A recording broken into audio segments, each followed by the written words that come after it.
Welcome to Sunstock. Have you ever wondered how people make money from the stock market? Why do stock prices go up and down? And what are those green and red candles traders keep looking at? In this video, I'll explain everything in the simplest way possible. So, let's get started. What is the stock market? Imagine your friend starts a company that needs 10 lakh rupees to grow. Instead of taking a loan from the bank, your friend decides to divide the company into 10,000 small parts, called shares. If each share costs 100 rupees, people can buy these shares and become part owners of the company. This place where people buy and sell company shares is called the stock market. Think of it like an online marketplace. Amazon sells products, Flipkart sells products.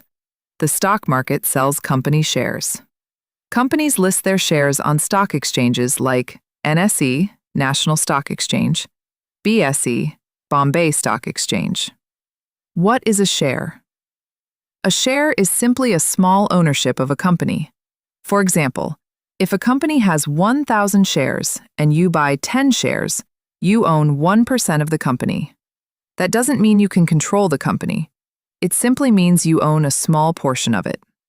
If the company grows, your investment may grow too.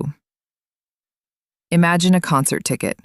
If thousands of people want the ticket but only a few are available, the price increases. The same thing happens in the stock market. If more people want to buy a stock than sell it, price goes up. Please subscribe for daily stock market lessons. See you in the next short.